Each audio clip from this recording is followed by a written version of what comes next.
Good morning, coffee crew, and welcome to an impromptu coffee sips. Today we're going to be reacting to the Nintendo Direct specifically for Splatoon Raiders. It's a new single-player Splatoon spin-off game that is coming out in July, I do believe. So it'll be here soon. But they've got a 15-minute Nintendo Direct where they'll be showing off some gameplay, some features, some information about the game prior to it coming out. So we're gonna strap in. We're gonna check it out. We're gonna be a squid kid for a bit. So the Splatoon series, it got its start on the Wii U, and then it of course moved to the Switch and Switch 2 as well. Splatoon 3 in particular has a Switch 2 upgrade that is available for free for all owners with a Switch 2. And it ups the resolution, ups the frame rate, and just in general, it's a performance boost for the game. It's a lot of fun. I've enjoyed revisiting the game since getting a Switch 2. But now there's going to be a new Splatoon spin-off game, which should be interesting. And I think it follows within a similar formula to like Donkey Kong Bonanza and Super Mario Odyssey, where they're taking their existing IP and they're making this kind of open world experience with some light crafting elements, or at least Raiders probably will. Light crafting, base building, and exploration kind of being the cores of the gameplay. And then, of course, you have your completionist kind of incentives, like collect all these medals, Moonstar things, and Odyssey. I need to play that one still if that wasn't clear. The various bananas you can get in Donkey Kong Bonanza, which I also still need to grab. Now I also need to grab Air Riders. I think there's a little ad here in the background for Air Riders. There are a ton of the first party Nintendo games that I need to grab still for the Switch 2. My Switch 2 library has been growing. Because I got the new Star Fox, and I absolutely love it. I did my first run, and I accidentally ended up with the true ending for the game. I hadn't played Star Fox 64 in well over a decade. And I got the true ending. I didn't remember how to do it, but I did it, and it was a blast. Really great visuals. The more realistic look of the Star Fox characters really grows on you, or it becomes like something that just sits at the back of your mind. You don't really think about it. You just take it as it is. But yeah, Star Fox is great. I got The Adventures of Elliot. I'm playing that one on stream. And for those that are watching that don't know, I am a Twitch streamer, a variety Twitch streamer, and an affiliate at that. Twitch.tv/ChewieCoffee. I do a Final Fantasy deep dive. I've got a heavy focus on Square Enix. But I also play a variety of other games, anything that fits within the vibes or mood that I'm in.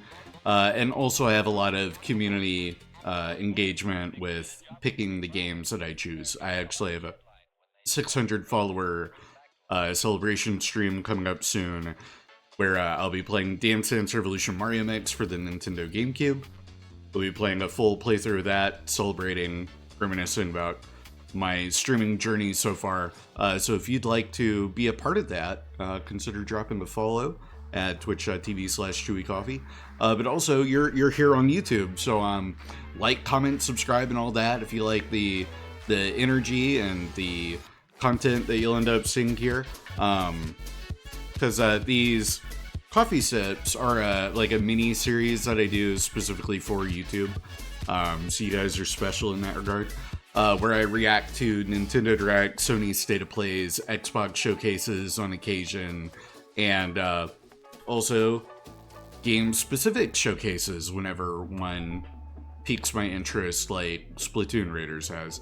This is one that I'm immensely curious if this one will draw my attention the way a lot of the other recent Nintendo releases have. And then, speaking of Star Fox, there it is. But a very faithful remake of Star Fox 64. Which, it's so cool that we're so soon in the Switch 2 life cycle. We're only about a year in. And we've already gotten a Mario title, sorta kinda, with Mario Kart World. We've gotten Donkey Kong Bonanza. We've gotten upgrade packages for several games. Mario Wonder, Pikmin 4, others, both Tears of the Kingdom and Breath of the Wild for Legend of Zelda. We're getting that Ocarina of Time remake sometime this year, which I'm hoping Nintendo will announce when they'll show off more of that. Maybe it'll get its own Nintendo Direct, because it was the show ender for the last Direct that they had. But we're getting started here. Oh no, that was a tease. Never mind.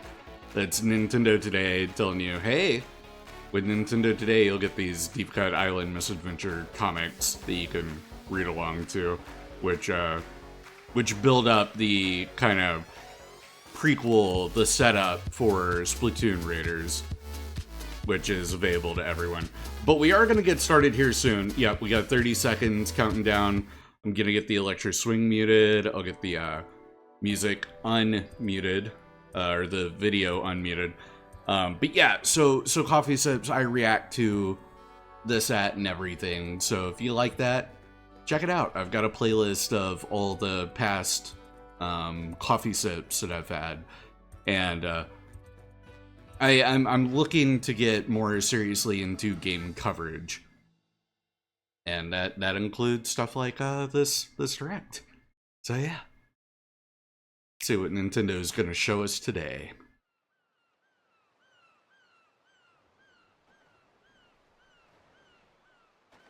Hello, this is Squid Research Lab.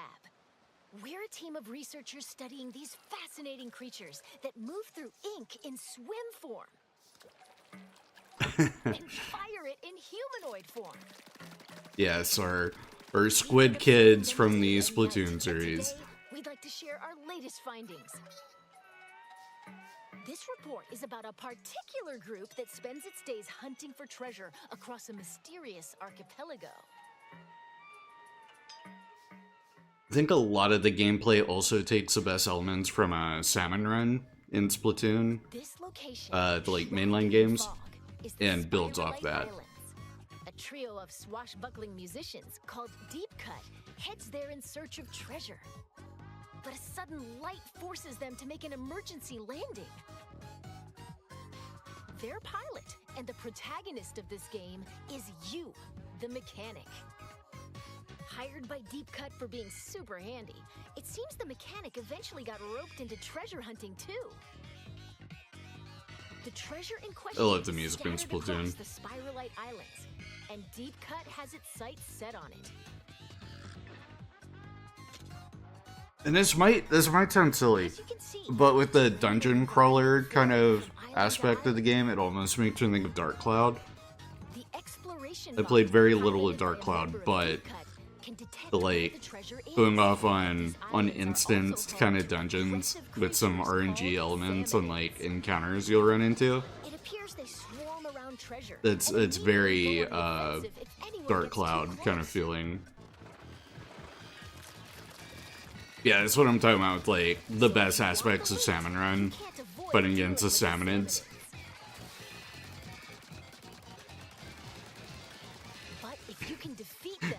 I love the big doofy one, he's my favorite. Fend off the ferocious salmonids, and you can get all sorts of items and goodies. That's treasure hunting in a nutshell. So it's like they're implementing an almost extraction shootery kind of aspect to it as well, with the treasure. Salmonids, but there are lots of different types. Like I'm sure there are missable treasure. First, lesser salmonids. We've got ones with spoons, frying pans, and tongs. Ones that bounce on springs. And ones that get in your face and explode.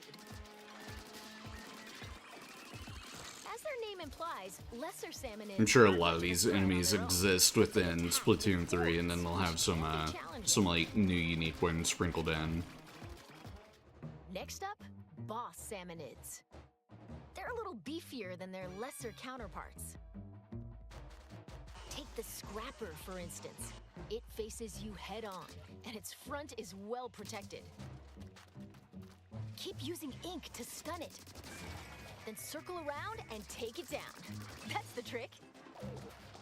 In addition, the Salty tongue is super sturdy and deals lots of damage. The Salivator flies through the air and creates whirlwinds. The Smoker produces fumes to protect its allies, and more. Yeah, Salty Tongue makes me think of Ed from Lion King every time I see him. Oh, when you defeat a It's boss all in the salmonid, face. They drop this big thing called a Mega Power Egg. Power eggs obtained from salmonids serve as energy for the exploration bot to dig treasure. And apparently, each Mega Power Egg is worth 100 regular Power Eggs. Okay, so like Salmon Run, you're collecting orbs to be able to find the treasure rather than power up your node to go to the next wave. What's that scary-looking thing? Whoa! It's a type of seasoned salmonid. A seasoned salmonid, hell yeah. It's got sturdy armor, and it comes with a threatening roller attack. Watch out, or you'll be minced into fish paste. Fish paste. The thick-cut salty tongue launches a massive beam. Okay, and yeah, this is where we're getting into like Stinger targets you with unique 3 lasers. salmonid for Raiders, and these may show up in One represents the pinnacle of rotational salmon events in evolution. Splatoon 3. That being said, upon closer examination, they seem to be covered in salt. So maybe the saltier the salmonid, the stronger they are? We'll keep researching that. Phew! After battling salmonids, it'd be nice to relax and just enjoy the ocean view. But we should probably gear up for the next treasure hunt.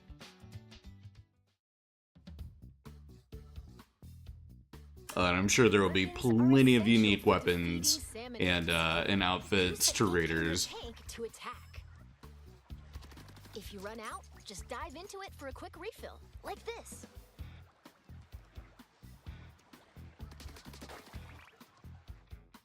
There are over 100 weapons to choose from. Sometimes salmonids drop a weapon when they're defeated. You never know which one you'll get. If you need to swap out your gear, just head to the hideout ship. Now, what I'm curious about is if they're gonna have any form of Higher the level, like the greater a multiplayer, weapon's power. whether it be couch co-op or online with You might friends. even find rare weapons with But I think it special is powers. a predominantly So single-player experiment to find your focus, favorite one. if not entirely single-player focus. I can never remember if they outright state in the past directs that Raiders has been shown off in. Salmonids are serious trouble, no matter how you slice it. That's where these come in handy. They're tools developed specifically for dealing with salmonids, called gadgets. Gadgets are powerful devices that can help you fight salmonids, and you can equip 2 of them at the same time. I think gadgets are a new aspect As you for can see, Raiders. they attach to your selected tank. Because in Splatoon 3, you just pick your 3 types of tanks. weapon, Speed tank, and that's it, basically. Power tank, and tactical tank. The gadgets you can use depend on the tank, so let's introduce some of them based on tank type. First, speed tank gadgets. Blast boot. Leap forward at high speed and attack with a stomp. This can also be used for a hasty escape. Dash bomb. Launch forward using the explosion from a bomb. And I think a lot of these are being made to make up for the fact that you're going to be doing most of this alone with the like NPC ally that you have. It'll stay airborne for a bit, then return to you. Booyah! Next, power tank gadgets. Splatch it. Perform a quick slash in a wide sweeping arc. Even tough shields don't stand a chance. Splatolites. Attack enemies with discs that orbit around you. They also coat the ground with ink. Pretty useful, huh? That is pretty useful. It swirls and sprays ink while moving, repelling salmonids that come into contact with it. The gadget can also lock on to boss salmonids. That's cool. Finally, tactical tank gadgets. Shot pot. Once it's set, it'll automatically attack enemies. Don't let your prey get away. Bomb balloons. Link them together, then fire at them for an explosion. Yeah, these really seem like they're making up for the lack of cooperative. They're making a single squidling more powerful on their own. Because like Salmon Run, name of the game is working with your teammates to take out the more powerful salmonid. There are other handy gadgets too. Whereas here, a single player needs to be able to take out even the toughest of salmonid with the right tool set at their disposal. After all, the first step to becoming an expert gadget user is knowing when to use them. And the true value of gadgets lies in customization. You'll need gadget parts for that. Take this booyarang we introduced earlier, for example. It's got delivery damage up, horizontal area up, stop duration up, multi-rang, mega power egg collection, and a variety of other parts that you can equip. You'll need gadget part slots to equip these. As long as there are enough slots, you can add as many different parts. Okay, so it's gonna sound stupid, but it's almost like the pick 10 system that some of the older Call of Duties used, where you have like perk slots that you're able to apply, but you only get like a specified allotted number. Fire rate up, then range up. So you have higher tiers, but they'll take up far more points. And other games have done that, but like old school Call of Duty, that was the first one that like kind of came to mind. You might even find ones with super high performance. So change up your gadgets with different parts. And yeah, that's again another feature to like make up for the lack of teammates.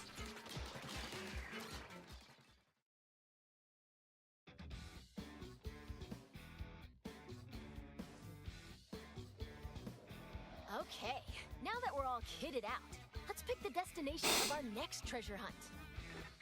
Every location has more than a few peculiarities.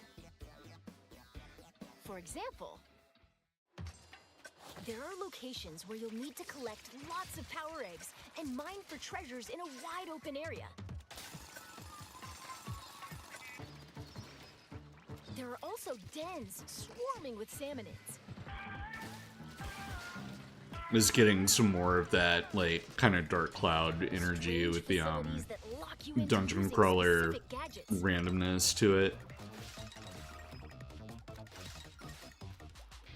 And ruins where you'll dig deeper and deeper underground. All sorts of challenges await across the spiralite. It's also kind of reminiscent of like the caves and tunnels in Pikmin, where oh dear. each floor could be like slightly random from from playthrough to playthrough. At least I'm pretty sure. Not on GameCube, but I think the later like Pikmin 3 and 4. Don't give up. It has some modularity to it. The mechanic can get stronger in different ways. Even if your raid didn't go as planned, you get to keep any experience points, as well as weapons, items, and so on. By gaining experience, you'll level up and become stronger. So it specifically says weapons and gear, but it didn't mention gadgets, so I wonder if that means there's a roguelike element to it. From your treasure hunt, you can add different facilities to the hideout ship. And there's some, like, base building. The Mechanic's Shack. You can upgrade your tank and increase stats like damage and HP. Looks like tanks also get stronger the more you use them. Yeah, okay, so there's a Keep at it, and individual, like, your character progression, so it's more than just your weapon, gadgets, yada yada. Plus, in the Gadget Workshop, Shiver can help you craft new gadgets. Cool, and then yeah, here's, look at the crafting element of it. Fry can assist with upgrading weapons, or turning them into materials.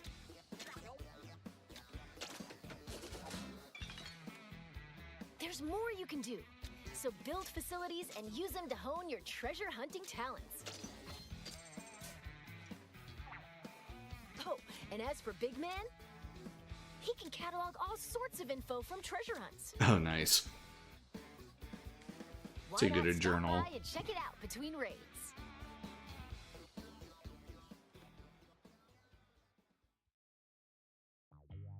I'm a simple guy. I see journal, I smile. Treasure hunting even more enjoyable. First, your outfits. While trekking across the islands, you can obtain outfits with all sorts of designs. Looking stylish is essential, no matter where you are. If you tap amiibo figures from the Splatoon series, you can get an outfit with a unique design. So it looks like they're going more outfit rather than individual parts. So there will be plenty of customization, but I think it's going to be a bit less like diverse than Splatoon 3, where you get like a top, a hat, and shoes that you get to mix and match. Here it's a little more specific. And I hear my cat messing with something. I'll have to see what that's all about in a moment. Oh, okay, here we go, multiplayer. Splatoon Raiders is a single-player focused adventure, but up to 4 players can journey together via local wireless or online play. Okay, cool, so you get both options. Team up with friends or create a room with an optional password. And you can go treasure hunting as a group. That's pretty big. I like that a lot. Like that ups my incentive to try it out, because I love playing games with friends. And I have a friend in particular, you know who you are, and I know you are going to get this, and if you've got it, my chances of getting it went up, boom, like that.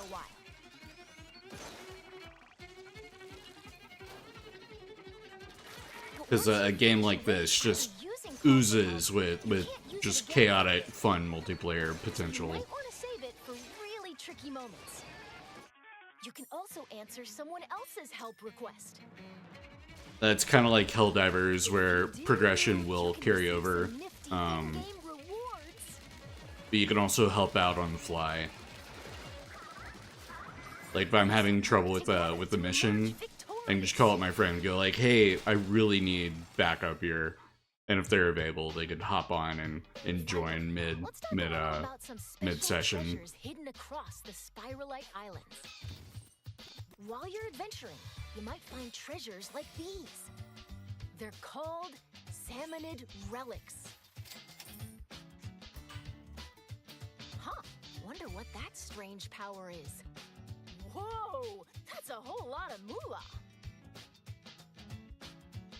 Many relics like these are scattered across the Spiralite Islands.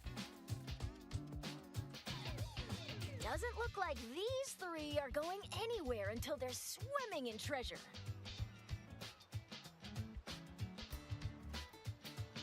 Ah, looks like our time's almost up.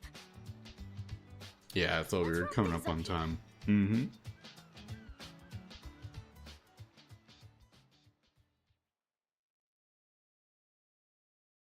This is the one more thing moment.